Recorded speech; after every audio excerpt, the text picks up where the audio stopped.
Hi everyone, this is Deb Tim, a Canadian girl, and Friday night my son took his wife on a date, so we got to keep two of our granddaughters, Morgan and Quinn. Well, Morgan and Quinn are always such a blessing to have, and they always make the world seem a little more precious.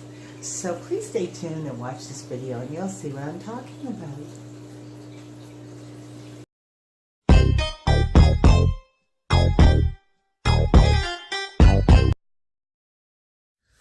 Having had our granddaughters Morgan and Quinn over on Friday night was such a pleasure. It's always so much more fun seeing the world through the eyes of a child. Somehow it becomes more pure, much richer, and even innocent.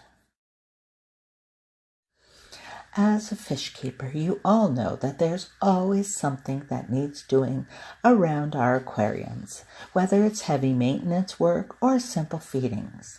Well, my granddaughters especially like feeding time and find it quite funny that the fish even like broccoli. As Morgan and Quinn and I made our way from tank to tank, the girls shared their thoughts and had some very interesting questions that I've decided I want to share with you.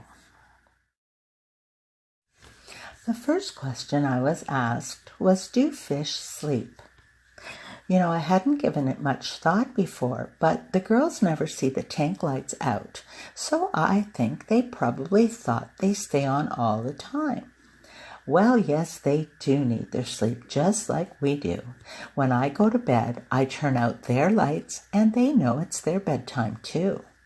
Some fish must keep moving, so they're constantly taking in oxygen through their gill slits, but they slow down and almost seem like they are sleep swimming.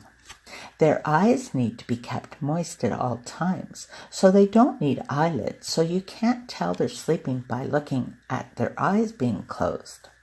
Now, most fish will relax and sink to the bottom of the tank, resting, usually grouping together and going to sleep. They often have a favorite place in the aquarium for their bedtime. The next question I was asked was, do fish talk to each other? We all laughed as I imitated a fish talking. Even though they don't have a language that we understand, they do communicate. Most fish in our aquariums communicate with actions, making no sounds. It's very cool how they send messages to each other by using their bodies, fins, and swimming patterns. When a fish flares its fins, it usually indicates they are not happy. They are either trying to be threatening or making themselves look big and beautiful, showing off. You learn many more actions if you sit and watch them. Then I was asked, do fish feel pain? Well, yes, fish feel pain just as we do. They have all the same senses that we as humans have. They have an extra sense called their lateral line, which they use as a kind of radar to sense their surroundings. They can show how they feel by how they swim. Can fish get bored being in the same old tank all day long? Oh yes, fish can get bored. In fact, when fish get bored, they can get into trouble, just like you do. It's important to make changes to your aquarium, adding decorations or caves they can swim through and explore. All of these things are entertaining to a fish. You can give them air bubbles to play in, tubes and tunnels to swim through. There are even moss balls, like in the beta tanks I have upstairs, for them to play with. If the fish get bored, they can fight just like you kids do. We want them happy, so as fish keepers, it's important for us to give them all they need to be happy, even toys. Do baby fish play? When any animal is young, it looks like it's playing, but actually it's learning about life.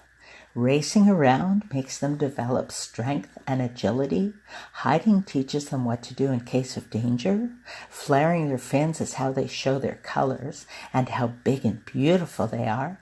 And someday they will do that to attract a partner. They learn to find food and become strong. They learn to respect the bigger, meaner fish to be safe. But yes, little fish sure do love to play, learning all the time. The last question is probably the most important question of all. What do you do with a dead fish? Well, it's always sad when one of your pets dies. When we lose a dog or cat or hamster or guinea pig, most often we bury them in a grave in the backyard. Sometimes people don't think of fish that way and flush them down the toilet. Did you know that that's not a good thing to do? Yes, it's an easy and quick way to get rid of a dead fish, but there are risks if you do that. If the fish dies of a sickness, like a parasite, it could be passed on in the wild water out past where the toilets flush, making it dangerous for other creatures that live nearby. There are other reasons why you should not flush a fish down the toilet. They could get stuck, damage the pipes, cause a blockage, and that could be a smelly mess.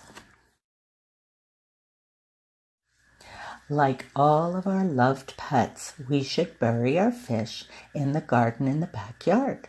The fish will decay and turn into fertilizer for your plants. In this way, your fish will be helpful even after he's gone.